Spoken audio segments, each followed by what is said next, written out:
Welcome to the Organic Filaments Network. I'm your host, Sheryl Sandberg. Today's guest is Amanda Gelender, a Jewish-American anti-Zionist writer. She has been part of the Palestinian movement since 2006. Her Substack, agelender.substack.com, is one of the sharpest archives of her thought, cutting through the Zionist propaganda and building space for Jewish resistance. We'll be talking about the current moment, silence, confrontation, and the futures that can still be built. Like, share, and subscribe. And if you'd like to support the work, visit buymeacoffee.com/Organic Filaments Network. Amanda, how are you doing? Hi, Sharon. Thank you so much for having me. I'm feeling just really grateful to be here and to have this conversation with you. Thank you. Many of your essays begin with a statement of positionality as a Jewish person, as someone who's lived in Europe, and as someone who's a part of this struggle. Why does beginning with that location of self matter?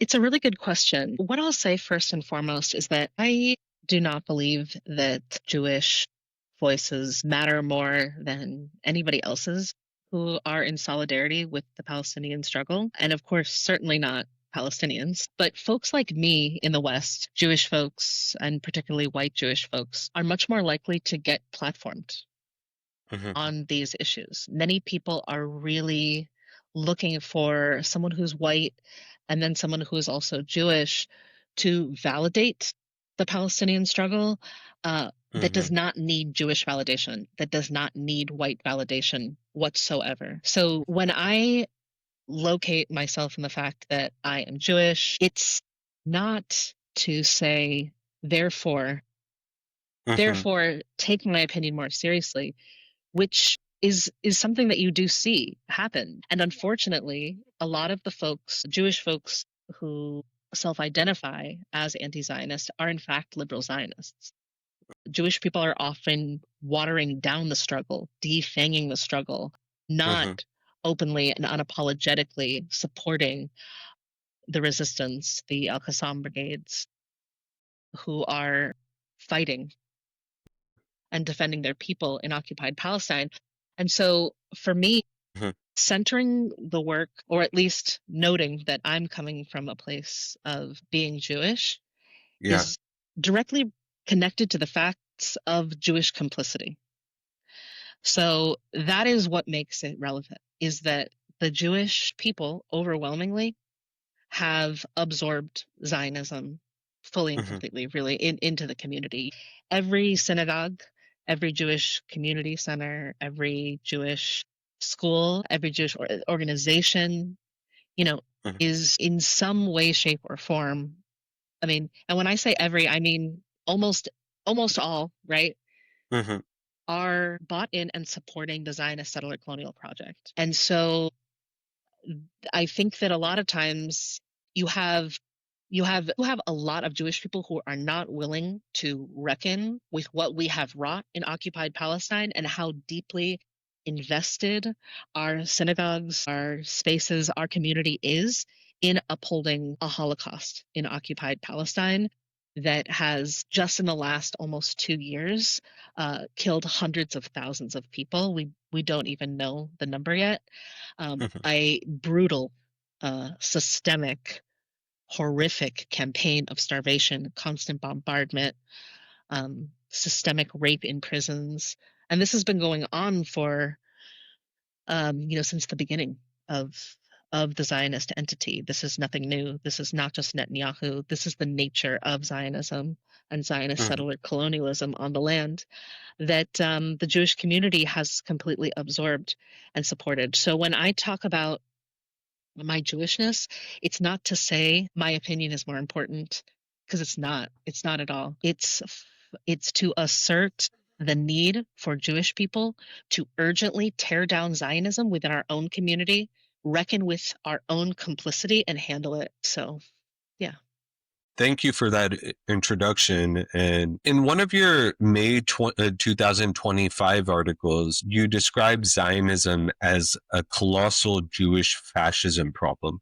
What compelled you to use those choice of words, and what does it illuminate about the present? Thank you for that. So, in my recent piece, I talk about Zionism as a colossal fascism problem within the Jewish community for several reasons. I mean, there's numerous ways that one could describe what's happening, right? But one thing that I want to emphasize is that I am not saying that right-wing Zionism is fascism. I'm saying all of Zionism is fascism, and that Hmm. includes the liberal Zionists who preach coexistence, who preach peace, who throw the resistance under the bus, Hmm. who are invested in settler futurity on the land. So I am, and it's important to be specific there because there are many people who are Zionists who would say, well, I'm not a fascist. I just believe, of course, like Israel can exist in some way, shape, or form, or, of course, we condemn, the killing of, you know, you know, of settlers, things like that. Principled anti-Zionism is rooted in Palestinian doctrines like the Thawabet, the unchanging principles of the struggle. It's rooted in unwavering support for armed resistance. It's rooted in Palestinians' right of return and not an inch of settler colonial control on the land, essentially. So that's a distinction that I want to make. Specifically, when we talk about Zionism as a fascist ideology, an Hmm. innately fascist ideology, not an ideology that has become fascist or is fascist in its current formation, it's because it's a settler colonial ideology. A lot of times when we invoke fascism, folks may think of Nazi fascism, um, but Nazis and the Zionist project both modeled themselves after U.S. settler colonialism. And this is why so much of the work is rooted in a 1492 analysis as put forth by scholars like Dr. Mohammed Abdu, Hmm. as well as Dr. Linda Kikiewicz. Hmm. Um, these are this is a crucial underpinning because um, it is not it is not possible to have a settler colonial project that does not involve mass killing and genocide on the land. So it's innately fascistic. And so I think the vast majority of Jewish people think of their allegiance to Israel as something that's very innocent. It's like, of course, people need a homeland. Of course, we need it to be safe. Of course, the Holocaust. That is the line that the vast majority of Jewish people adhere to when it comes to Israel. It's it's not accepted at all in Judaism to completely reject Israel and to support the armed resistance. There is not any space for that. And it's important to talk about the ways in which Jewish supremacy and fascism has essentially become a bedrock of Jewish peoplehood right now. I mean, we've seen this allegiance really only tighten in many ways, even though there are some younger Jewish people who are now seeing, Israel for what it is and trying to defect as anti-Zionists. Actual anti-Zionism represents an extremely, extremely, extremely small minority of people. So I think that first and foremost, Jewish people need to reckon with the fact that Zionism is indeed an innately fascistic ideology that cannot be supported in any way, shape, or form, and that we seek the dissolution of Israel in its entirety. And rooting that in a 1492 analysis, we also seek the dissolution of America. For me, those are absolutely intertwined. And so reckoning with settlerhood writ large, not just settlerhood in occupied Palestine, but recognizing that many folks are also settlers on Turtle Island and what that means in terms of commitments to indigenous people on the land. Can you expand a little bit about 1492 and Turtle Island, as you just mentioned there, for our listeners? Certainly. And this is really something that, I have felt really fortunate to learn about. I consider myself a student of the movement of the Palestinian struggle, but really our struggles writ large for liberation. Something that our shared friend, Dr. Mohammed Abdu, who I know has been a guest on this podcast, Yeah. discusses is the ways in which Columbus, as a crusader, who, when he first arrived on Turtle Island, he and other crusaders were using the framework that they learned from essentially slaughtering Muslims in Hmm. Andalusia in Spain. They were referring to the indigenous people that they encountered on Turtle Island, the Taino people, using references from how they described battling Muslims, for instance, right? And Columbus only went on his quest where he thought he landed in India and landed, of course, on the shores of Turtle Island. He was seeking to gain wealth in order to conquer Jerusalem. So again, like the conquering of Jerusalem, the Euro and then Euro-American conquering of Jerusalem, as well as innate Islamophobia, is rooted in the bedrock of the creation of the quote unquote new world, right? And this is what Muhammad Abdu writes about. Um, and again, the Zionist project is based off of the blueprints of the ongoing genocides of Black and Indigenous people on Turtle Island and those strategies. So Israel is an appendage of America and the Euro-American project.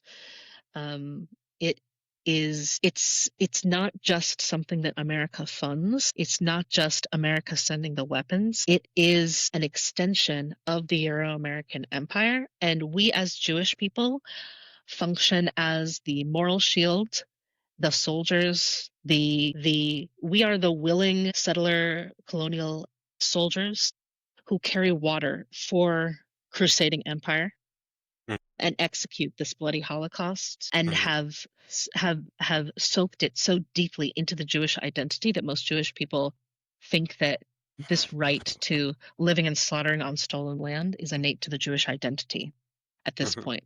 So for me, it's always important to recognize the roots, the 1492 roots, while also not letting Jewish people off the hook for how we are the ones carrying this out and systemically have structured it into the Jewish ecosystem such that there is deep complicity on so many levels within the Jewish community in carrying out this Holocaust by the self-proclaimed Jewish state that has the Star of David, on on its tanks, that burns it into Palestinian skin, that waves it proudly, that is very proud of its sadism and very proud of doing that in the name of global Jewish peoplehood. Thank you for providing that context. You've also written about how childhood synagogue rituals were tied to Zionist myths, such as planting trees in Israel, celebrating Independence Day. What cracked open the story of a land without people for people without land, and what came after? How did leaving behind those stories transform the way you understood Judaism itself? Sure. So I grew up very, very deep in the Jewish community. And honestly, my memories in synagogue and in the Jewish community are some of my most cherished childhood memories. I went to synagogue very frequently. I was just extremely active, and it was a point of real centrality in my family, Judaism. But my family really valued social justice. My parents were both activists and organizers and educators, and they raised us really around the values of education, Judaism, and justice. And so the Zionist indoctrination was primarily coming from the Jewish institutions in which I grew up. And it was very, very seemingly benign, which is how it becomes so insidious and how most Jewish people grow up with their Zionism so deeply entwined in their Judaism that it becomes, seemingly impossible or almost impossible, as we've seen, for them to disconnect these two things. But the way in which it manifests is, like you said, by weaving it into ancient Jewish ritual, like Tu B'Shvat.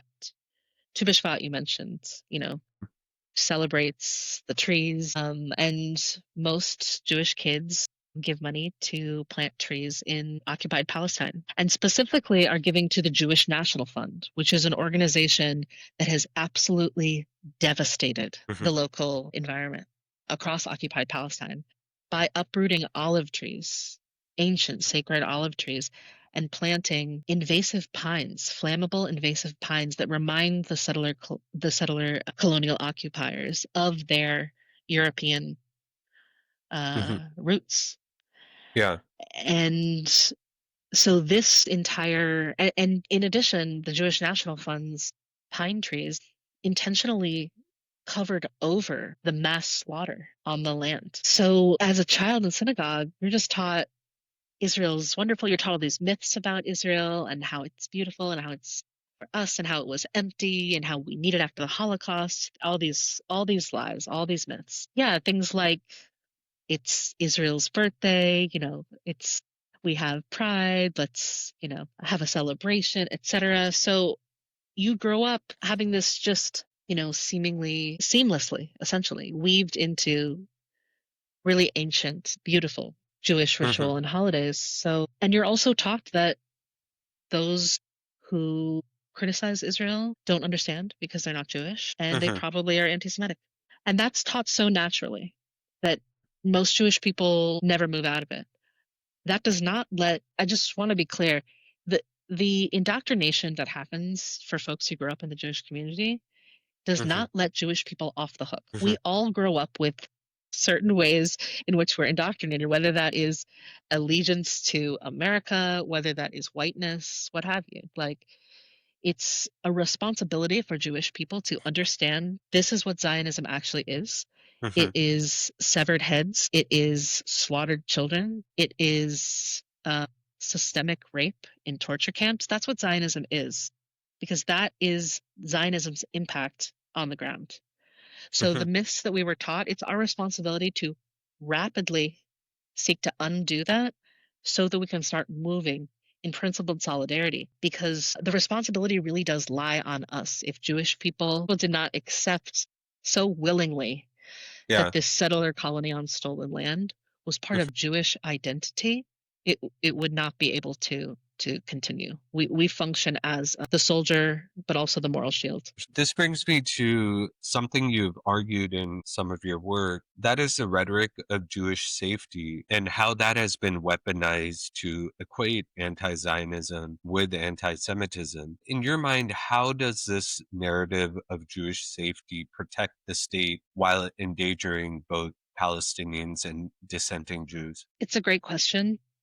Um, the American state, as well as the Israeli state, as well as Zionists writ large, will employ the language of Jewish safety in order to cover up a mass Holocaust that is being committed in the name of protecting Jewish people. Mhm. It's a complete inversion of essentially colonizer and colonized. Mhm. The idea that we are focusing on the feelings of Jewish people while Mhm. Palestinians are systemically starved to death, shot to death, Yeah. killed in every most brutal way possible, dying under the rubble of bombs dropped by proudly Jewish soldiers Mhm. that are backed by Euro America. The idea that we're supposed to be obsessed with how do Jewish people feel is rooted in obscene anti-Palestinian racism and Islamophobia. We are the way in which the Holocaust has been weaponized in order to exceptionalize Jewish pain and victimhood as an eternal shield to kill Palestinians is something that we see executed every single day by Zionists. And it's absolutely disgusting. Um, it's it's you see it in the way that universities are paying millions of dollars to Jewish faculty or students for Mhm. the pain that they suffered, quote unquote, for people who are trying to stop a Holocaust in occupied Palestine. It's egregious, and people should not give it 1 inch of space. People should not entertain the concept of Jewish safety whatsoever. And it's often liberal Zionists who will talk about Jewish safety in the same breath as talking about Palestinian liberation, and it's deeply insulting. There is no comparison. We are not the victims. We are the ones who are committing this Holocaust. And it really just goes to show how cheap Arab, Palestinian, and Muslim lives are to Euro America in particular.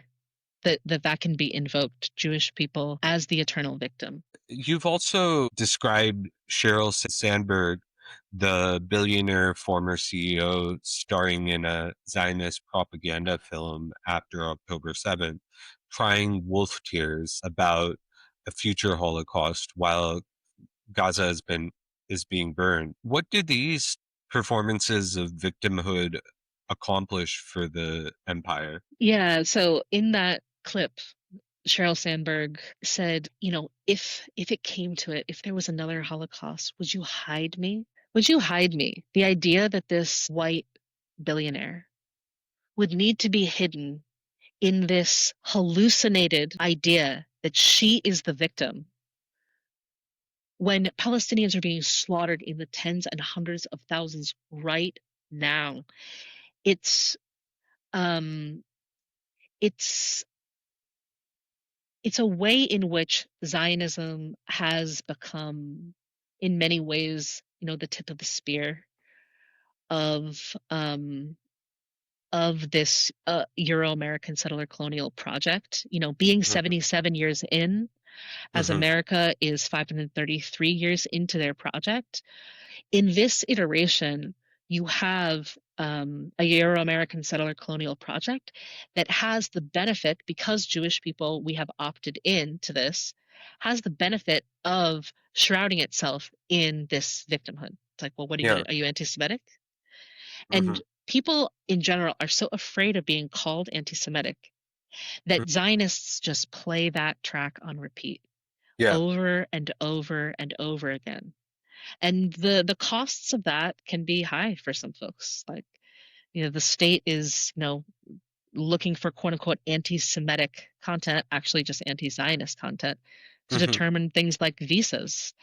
And so they're able to hide behind the idea that they are helping Jews, mhm, that they care about Jews, and they are protecting Jews in order to send ICE squads, in order to discriminate, incarcerate, and kill.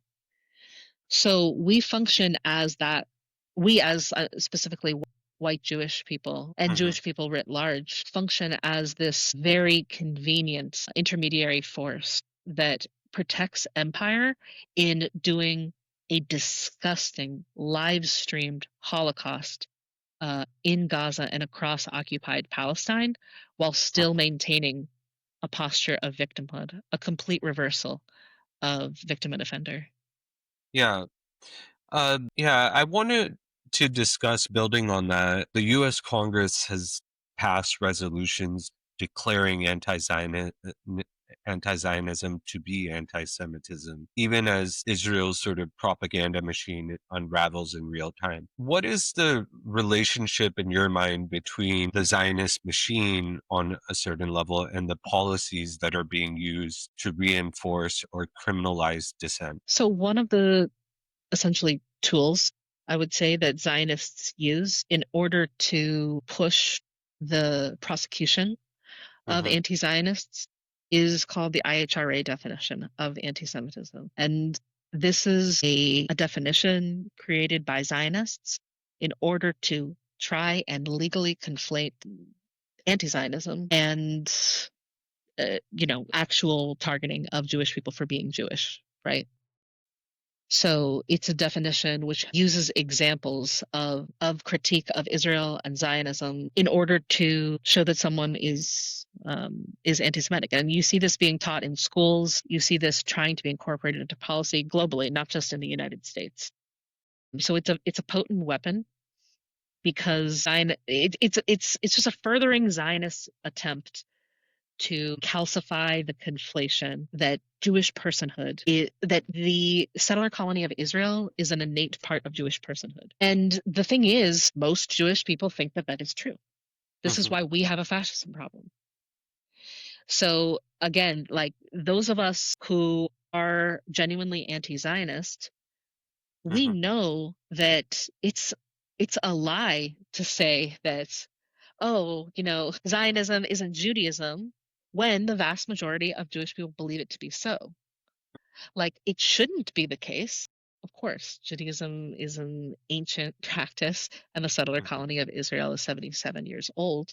But the reality is, the vast majority of Jewish people agree with and are trying to push that conflation. So it's irresponsible to not be honest about the reality that this is the modern reflection of Judaism because most Jews want it to be that way. I want to return back to something you spoke about a bit earlier surrounding liberal Zionists, which are sort of like moral shields for genocide, calling for peace, coexistence, while refusing to give the land back.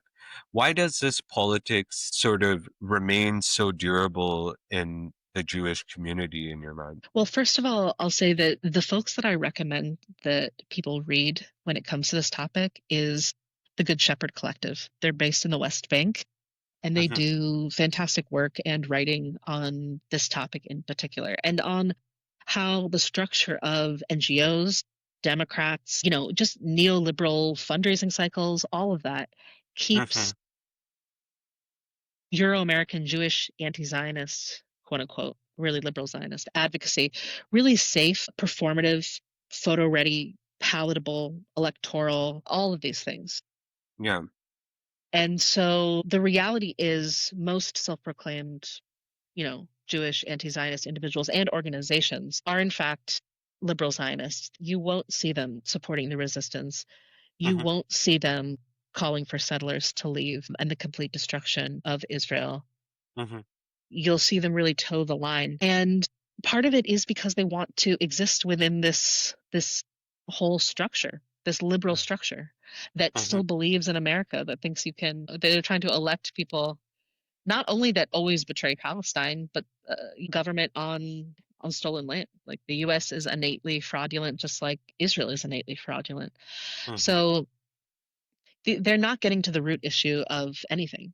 Um, and this type of this type of liberal Zionism, um, it proliferates so much of the Jewish community for numerous reasons. I mean, one reason is that the vast majority of Jewish people have relatives and friends in occupied Palestine that are settlers. I mean, Hmm. almost 50% of Jewish people globally live as settlers in Israel. I Hmm. think it's 46%. Yeah. So at the end of the day, this is an anti-colonial freedom struggle. Hmm. And yet a lot of Jewish people are thinking about their cousin, the settler, squatter, soldier, and that person's safety. So that's where you're going to get a lot of the intertwined, Israel's safety, all this garbage, really. When those of us who understand the anti-colonial struggle for what it is support the armed resistance unhesitatingly, support Al-Aqsa Flood without Hmm. question, and understand that, as Fanon said, colonialism only loosens when the knife is at the throat. Our allegiance is not to settler futurity or for any quote unquote Israelis. Yeah. And so the way in which Israel is embedded in the Jewish community extends to the Jewish quote unquote anti-Zionist community. A lot of folks want to maintain some semblance of Zionism, Hmm. no matter what they want to call it. They want to maintain some form of Jewish squatter settlers' ability to live on the land. And anti-Zionists recognize that Palestine and Palestine's future means that they get to build it exactly how they want to build it. And they should not have a whiff of Yeah. settler influence on that. And that's always been true, but I've heard the sentiment even more and more and more, almost 2 years into this Holocaust. The idea of coexistence with these essentially Zionist Nazis Hmm. is is really insulting. It's an insulting idea when just recently the poll from Hebrew University showed that about 82% of Jewish Israelis agree with the idea that there's no innocent people in Gaza. This is a this isn't something that can be handled peacefully. That's really well said. I want to shift towards what's taking place in the US. We've seen ICE target Muslim and Palestinian students. And your work has also discussed how groups like Beitar, uh, have been collaborating with ICE. What does this show about the ways in which Zionism is bound up in this policy to police and deport Muslims and Palestinians. Absolutely. Batar is one of numerous groups that is actively targeting, attacking, and attempting to get deported those in solidarity with Palestine. But really, we mean like Muslims, Palestinians as targets for incarceration and potentially deportation. Batar is openly armed. I believe their tagline is Jews fight back. Yeah. So this is an organization that will put out bounties on social media for the heads of Palestinian organizers. They are openly violent, and they, along with groups like Canary Mission, were mentioned in a recent legal briefing, I believe, from one of the folks who was abducted by ICE as for their complicity.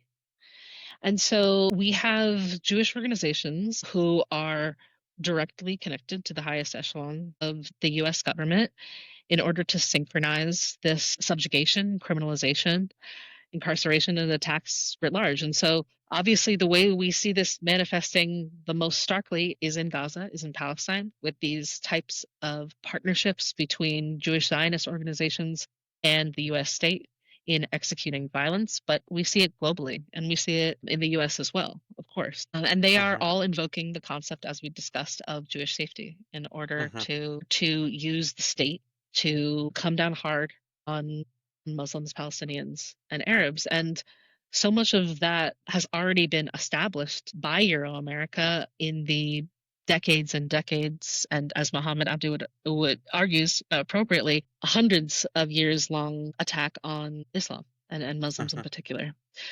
So someone like Trump is merely an honest face of what the U.S. settler colony really is. Same goes for Netanyahu.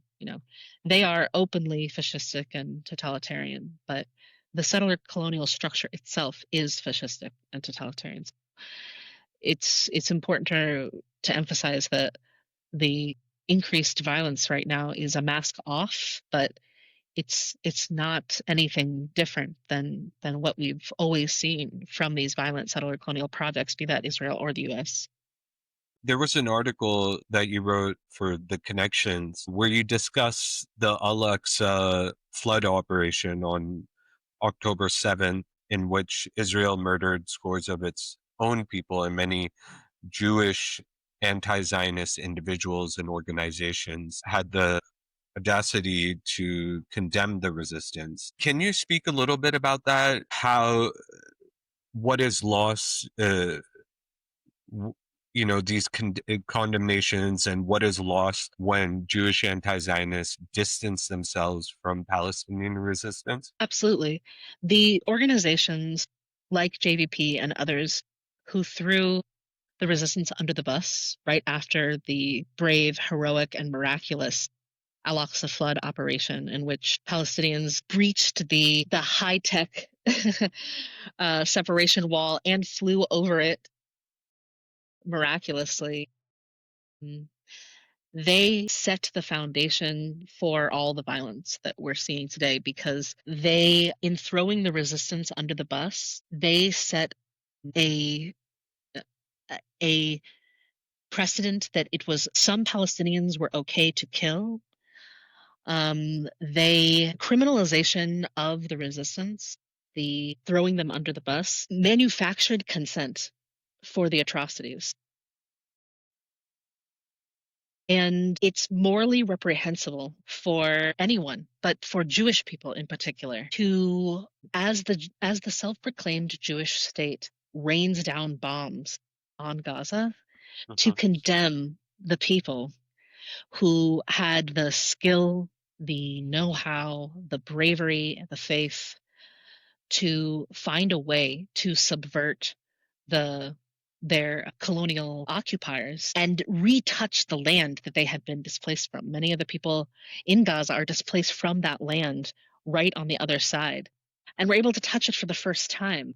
There are so many miracles from that day, and Muhammad Abdu is someone who writes so beautifully about this. He wrote a communique on his Substack End Times about the planning that went into Al-Aqsa Flood, what it means to manufacture your own weapons, what it means to build incredible tunnel networks The resistance is really stunning in its skill, in its courage. We have so much to learn.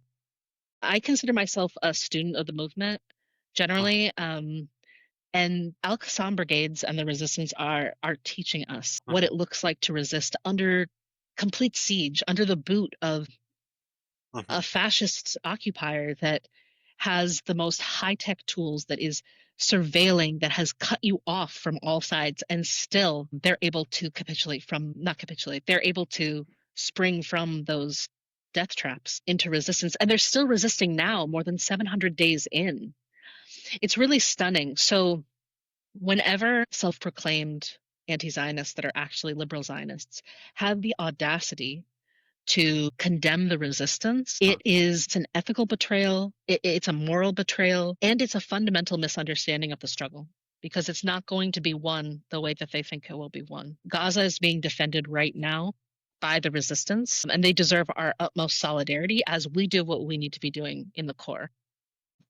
You've also mentioned the silence in Jewish institutions during the last couple of years, where rabbis are blessing Israeli soldiers, synagogues fundraising for the occupation. And in your writing, it's seen as a profound betrayal of Jewish ethics. How does this silence shape Jewish life today, and what happens when that silence fractures, if it ever does? Well, I mean, as I said, Judaism has opted to absorb itself completely with Mhm, Zionism, to meld Zionism with Judaism. It's so completely embedded in the project, and there are very few Jews who are pushing back against mhm.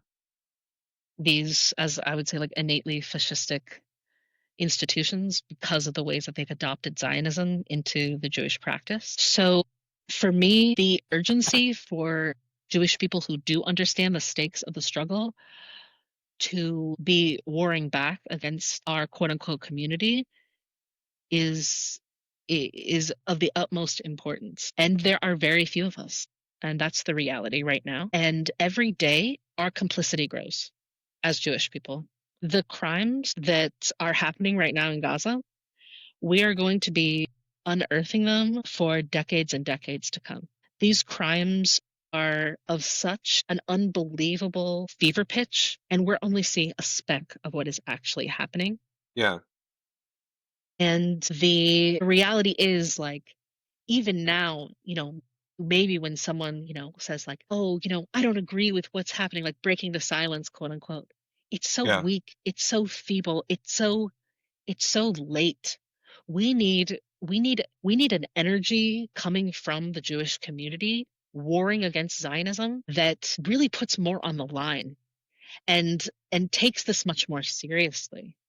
And I think that so much of this is rooted in the ways that Jewish people have been taught to understand that we as Jews are a small group and a family. So betraying, quote unquote, the Jewish community, which is what most Jews consider anti-Zionist to be. Many of them don't even consider us to be Jewish anymore because we've defected from one of what they consider to be a core value of the community. This is what Judaism has become. So the future is unclear. But for me, I am less interested in quote unquote preserving Judaism than I am in the liberation of the Palestinian people.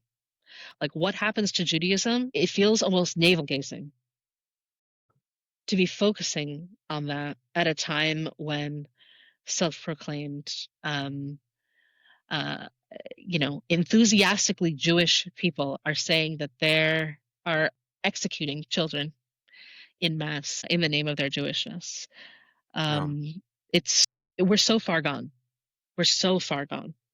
Just as a follow-up question, you've described the machinic sort of infrastructure of Zionism, or discussed earlier in the interview. What would it mean to sort of dismantle that infrastructure that sort of perpetuates Zionism? Right. It would mean um, a dissolution of all the institutions that currently uphold the settler-colonial state, which is the vast majority of Jewish institutions, Mhm. and essentially de-Zionizing them. That's what that would require. Organizations like Hillel, which considers itself in the US, they're on many college campuses and consider themselves to be a center of Jewish life, and they are extremely Zionist. They facilitate quote unquote birthright trips, right? Birthright is one of tenets of the infrastructure that maintains the Zionist entity and specifically maintains settler flow in the Zionist entity, because birthright trips it's a free trip for Jewish folks, and they go, and it's a propaganda tour essentially that aims to also create Jewish families and Jewish children that will become settlers in occupied Palestine. That settler colony requires a flow of settlers to maintain itself. So they are always looking to recruit, particularly white Jewish folks, American, etc., to come and be squatters on that land to hold it down so that Palestinians cannot return. Every Jewish person has a quote unquote birthright to that land that Palestinians cannot go to, cannot return to. And so that's one way that the infrastructure functions, right? And there's so many organizations that are part of this infrastructure. Organizations, and that includes synagogues. Synagogues are no longer holy. They're being used to sell stolen land. There are real estate events inside synagogues to sell land in the West Bank to settlers. This is such a perversion. This is disgusting from moral angle. Like, you don't need to invoke quote unquote Jewish values. I mean, look, this is, for Zionists, Jewish values is demonstrated in the killing of children, apparently, right? It's such a perversion. We're so far gone. So all of these, ways in which Zionists indoctrination, settler flow, resources, propaganda, there are so many parts to this ecosystem that needs to be eradicated, and that includes everything from Jewish summer camps to Jewish schools, the ways that all of these support Zionism. So one thing that we're starting to see, especially amongst younger Jews who are looking for a more principled alternative to the liberal Zionism that has dominated the quote unquote anti-Zionist ecosystem, are starting to build some alternatives. Like an alternative to Hillel, for instance, exists called Jute, Joot, Judaism on our own terms. It's just an example of alternative structures um, that support Jewish people in taking on the Zionist institutions, fighting them, and organizing for Palestinian liberation. Again, I don't focus a lot on building new Jewish institutions. What I mean by that is as a focus right now, because right now the need to cut the infrastructure that is keeping settler colonialism alive in Turtle Island and in occupied Palestine is of the utmost importance. But yeah, we are seeing some interesting alternatives start to bloom that will hopefully help more Jews defect from what is the mainstream Judaism, which is Zionism. Yeah. I want to conclude this interview by discussing sort of this thing you cited from Abdul-Jawwad Omar about how Palestinian anti-colonial resistance can open up a revolutionary horizon, and how this resistance in Palestine is born from the material reality on the ground, but also is built through the cultivation of friendships and can function as an act of hope toward a liberated future. When we look at the current context in which there's mass death on one side and resistance on the other, how does this give us a potentiality for a future beyond Zionism and empire? Well, I'm really glad you brought up Abdul-Jawwad Omar, because he's someone that I really hope folks listen to his lectures. In the topics that you're talking about specifically, where resistance opens up the revolutionary horizon, where he discusses that, and how often resistance in the West Bank and beyond are started with friendship to cells to organization, and how the tactics evolve as they learn the enemy, as Israel's tactics evolve. Um, you know, a couple of his talks that I recommend on this. One is on a podcast called The Brief. He has an episode called Remembering the Second Intifada. I really recommend it. It's a phenomenal listen for him talking about these exact topics. And also he has a playlist on Millennials Are Killing Capitalism where he dives into these types of topics, how resistance is born and how it has shapeshifted over time in the development of different resistance tactics, and how those tactics, as you said, are born from the material reality on the ground. And that really he discusses how for folks who opt to become resistance fighters, it is really reclaiming the manner in which one dies under a colonial system that's already killing you. This is, in many ways, Palestinians function under the colonial system as living dead. And so I recommend folks listen to his work because it's, how he articulates it is really interesting and insightful. And part of what Al-Qassam did during Al-Aqsa Flood was break the myth of Israel's invulnerability. And they are shocked that the resistance is still so formidable and fighting, taking out the Markava tanks, doing operations. Even in we just saw an operation in Jerusalem from 2 martyred fighters from the West Bank. Israel likes to fight cowardly from the sky, remote controlled. They are not skilled fighters, period. They rely on high-tech death tools. They rely on distance, whereas the resistance is fighting in their bombed neighborhoods. They know the land fights with them. So, what will happen, it remains to be, but there is no anti-Zionist politic rooted in anti-colonial liberation struggle that doesn't recognize how absolutely important and miraculous this resistance has shown itself to be. We're this deep in. They're still under siege. They're starved too.